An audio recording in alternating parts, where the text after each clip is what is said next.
Hello students, welcome to your channel Forever Concept Classes.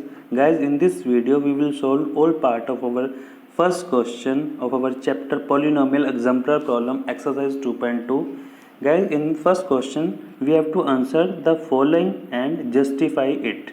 So first question's first part is, can x square minus 1 be the quotient on division of x raised to power 6 plus 2x cube plus x minus 1 by a polynomial in x of degree 5. Let me explain you this question. The question is that can वो हमें question में ये पूछ रहा है, क्या जो x square minus 1 है क्या वो क्वोशंट हो सकता है इस पोलिनोमियल का। ये polynomial that is x raise to power 6 plus 2x cube plus x minus 1 by a polynomial in x of degree 5। वो कह रहे हैं कि अगर हम इस पोलिनोमियल को इससे डिवाइड करें, मतलब किससे डिवाइड करें, उस x से डिवाइड करें जिसकी डिग्री 5 है, तो क्या जो हमारा क्वोशंट है वो एक्स स्क्वायर माइनस 1 क्या क्वोशंट वो आ सकता है।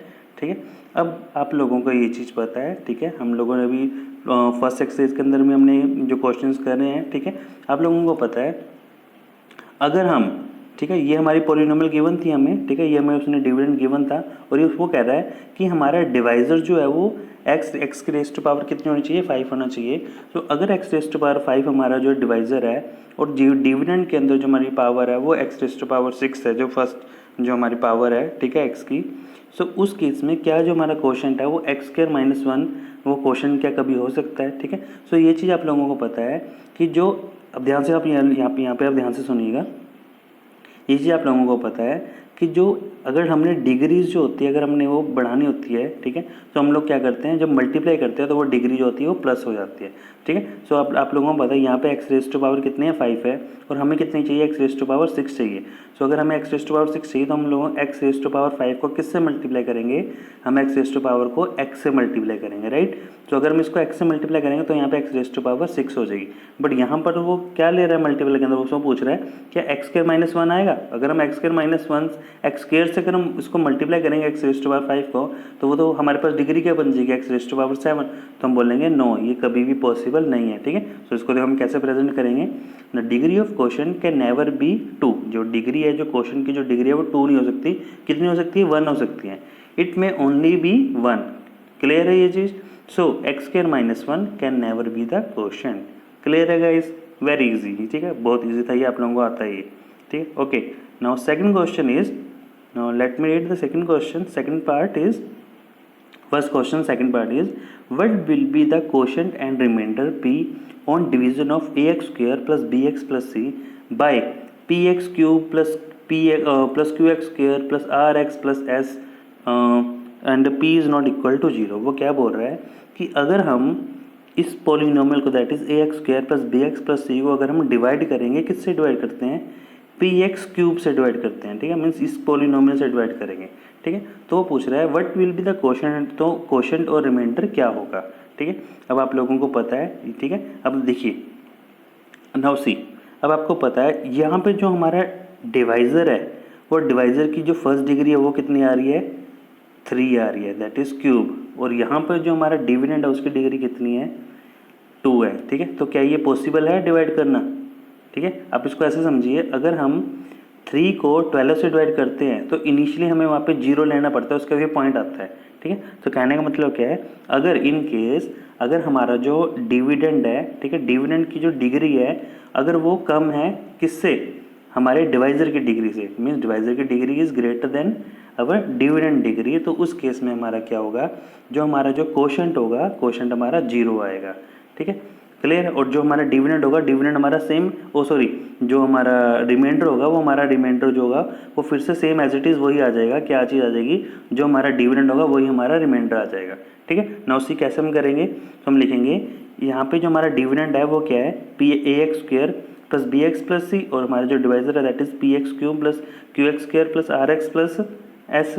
ठीक है, सो हम लोग यहाँ पे लिखेंगे as the degree of dividend is always greater than divisor, but here degree of px, ठीक है, यहाँ पे जो हमारी डिग्री है px की, ठीक है, वो क्या है, लेस देन है डिग्री ऑफ gx, मीन्स हमारी जो डिविडेंड की जो डिग्री है वो क्या है, यहाँ पर हमारी कम है than divisor degree. So when we divide px by gx, means जब हम डिवाइड करेंगे डिविडेंड को हमारे जो हमारा डिवाइजर जब उससे डिवाइड करेंगे तो जो हमारा क्वोशंट होगा वो क्या होगा, क्वोशंट विल बी 0। ठीक है, हमारा जो क्वोशंट आएगा वो क्या आ जाएगा, 0 आ जाएगा। Quotient will be 0 and remainder will be px। जो हमारा रिमाइंडर होगा वो क्या आ जाएगा, फिर से px आ जाएगा। क्लियर है ये चीज़? Okay, now next one is question number third. Now guys question number third is, let me read the question number third of our first question. If on division of a polynomial px by a polynomial gx the quotient is 0। अब वो क्या बोल रहा है, कहता जब हमने division करी, किसको डिवीज़न करा, पॉलिनोमियल px को डिवाइड करा बाय पॉलिनोमियल gx, मीन्स ये हमारा डिविडेंड हो गया, ये हमारा डिवाइजर हो गया।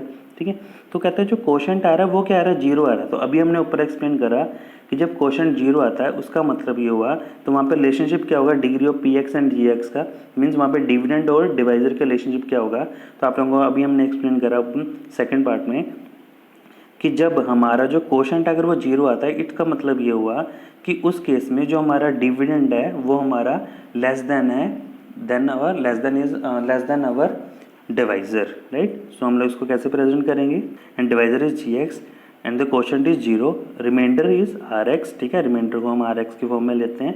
सो हम लिखेंगे here degree of divisor is more than degree of dividend. जो हम लोग अभी एक्सप्लेन करा कि क्वोशंट 0 तभी होगा जब जो डिवाइजर की जो डिग्री है वो क्या होगी, ज़्यादा होगी than degree of dividend. Means degree जो डिविडेंड की डिग्री है वो कम है, ठीक है, और डिवाइजर की डिग्री ज़्यादा है, तभी हमारा क्वोशंट जो 0 आएगा।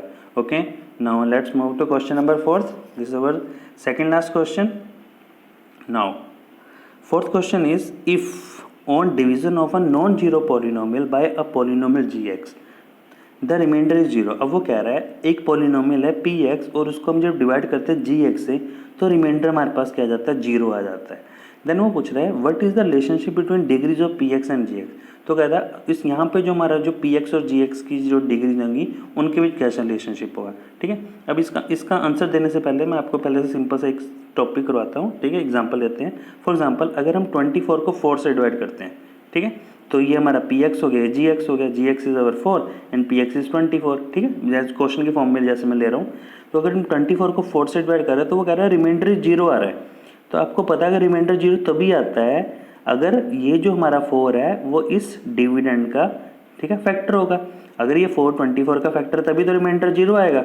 ठीक है, तो वो यहाँ पर सीधा सा रिलेशनशिप यही बन रहा है कि अगर ये जो डिविडेंड है, ठीक है, अगर हम डिविडेंड को डिवाइजर से डिवाइड करते हैं और डिवाइड करने के बाद जो हमारा रिमाइंडर अगर वो 0 आता है तो 0 आने का मतलब ये हुआ कि वो जो हमारा डिवाइजर है वो उस डिविडेंड का एक फैक्टर है। क्लियर है ये चीज़? मीन्स उसको पूरी तरह से डिवाइड कर रहा है, पूरी तरह से उसको काटता है। ठीक है, सो वही चीज़ हम यहाँ पे एक्सप्लेन करेंगे।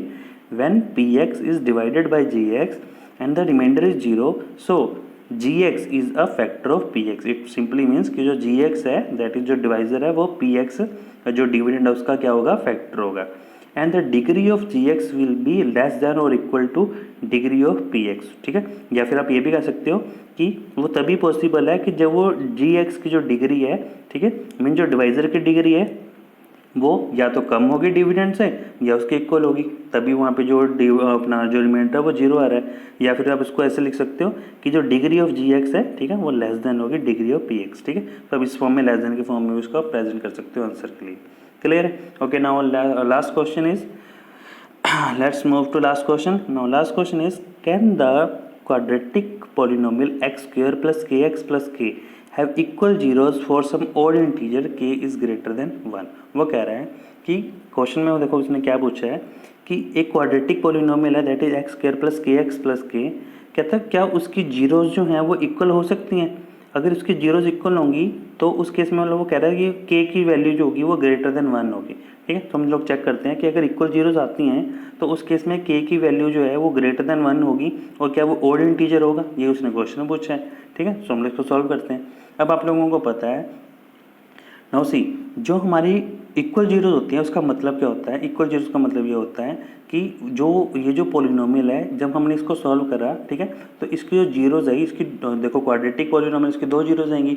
अगर 2 जीरोस आ रही है इसका मतलब ये वो दोनों की दोनों जीरोस इक्वल का मतलब दोनों जीरो सेम होगी। जैसे अगर एक जीरो 4 आ रही है तो दूसरी जीरो भी 4 होगी, अगर एक जीरो 3 आ रही है तो सेकंड जीरो भी 3 होगी, मीन्स दोनों जीरोस इक्वल हो रही हैं। तो इस केस में क्या होता है, जब भी इक्वल जीरोज होती हैं या इक्वल रूट होते हैं किसी भी पॉलिनॉमियल के, तो उस केस में हमारे पास क्या होता है, b square minus 4ac is equal to zero होता है। ये हमारा प्रूव्ड है, ये फैक्ट होता है कि जब हमारी इक्वल जीरोज होती है किसी भी क्वाड्रेटिक पॉलिनॉमियल की, तो उस केस में हमारा जो बी स्क्वायर माइनस 4ac होगा वो इक्वल टू जीरो होता है। ठीक है, सो हम लोग उसी तरह से, अगर अब उसने हमें क्वेश्चन में बोला था कि इक्वल जीरोज हैं इस पॉलिनॉमियल की, तो अगर इस पॉलिनॉमियल की इक्वल जीरोज होंगी तो यहाँ पर हमारा बी स्क्वायर माइनस 4ac किसके इक्वल होगा, जीरो के इक्वल होगा। तो हम लोग यहाँ पे प्रूव करके देख लेते हैं।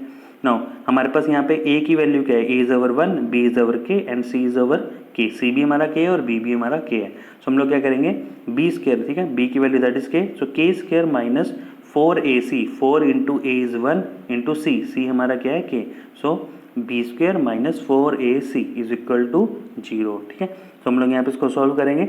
अब यहाँ पे क्या बन रहा है, ये that is k square minus 4k is equal to zero. अब यहाँ पे k स्क्वायर माइनस 4k, तो यहाँ पे हम k कॉमन ले सकते हैं, तो एक हमारा k बन गया और एक हमारा k माइनस 4, ये हमारी दो जीरोज आ गई, इज इक्वल टू जीरो। ठीक है, सो इस तरह से हम यहाँ पे कहेंगे कि यहाँ पे जो जीरो आ रही है वो क्या जीरो आ रही है, एक जीरो तो जीरो आ रही है, k की जीरो एक जीरो आ रही है और दूसरी जीरो क्या आ रही है, 4 आ रही है। ठीक है, सो इट मीन्स दूसरी जीरो 4 आ रही है। ठीक है, अब जो दूसरी जीरो 4 आ रही है तो उस केस में हमारे पास यहाँ पे क्या हो रहा है, इसका मतलब ये हुआ कि जो 4 है, एक तो वो ग्रेटर देन 1 तो है, बट वो क्या, वो ऑड इंटीजर है, नहीं ऑड इंटीजर नहीं है। सो हम लोग इसको कैसे प्रेजेंट करेंगे, the given quadratic polynomial has equal zeros at k4। ठीक है, अगर k की वैल्यू हम 4 लेते हैं तो उस केस में हमारे पास जीरोज होंगी, इक्वल आएंगी। ठीक है, which shows there exist no value of k where the quadratic polynomial x square plus kx plus k have equal zeros for some odd integer k is greater than 1। ठीक है, सो उस case में but हम यहाँ पे ये चीज़ बोलेंगे कि यहाँ पे जो हमारे k की वैल्यू है वो odd इंटीजर नहीं आ रही है। क्लियर है ये चीज़, k की वैल्यू कितनी आ रही है, 4 आ रही है अगर हमारे इक्वल जीरोज हमें चाहिए तो। ओके, आई होप गाइज आपको ये वीडियो समझ आई होगी। ठीक है, आपको ये क्वेश्चन में इनकेस कोई डाउट होगा आप लोग कमेंट सेक्शन में मेंशन करना। ठीक है, मैं आप लोगों को हेल्प करूँगा डेफिनेटली, और इन केस फिर भी कोई डाउट होगा तो ये नेक्स्ट वीडियोस के अंदर मैं आप लोगों को उस डाउट को फिर से बहुत अच्छे से एक्सप्लेन कर दूँगा। ठीक है, okay guys, thanks for watching. Channel को जल्दी से लाइक और सब्सक्राइब जरूर कीजिएगा एंड अपने फ्रेंड्स के साथ भी शेयर कीजिएगा, सो दैट बाकी फ्रेंड्स को भी इस चीज़ का बेनिफिट मिल सके। ठीक है, ओके, थैंक्स फॉर वॉचिंग, जय हिंद।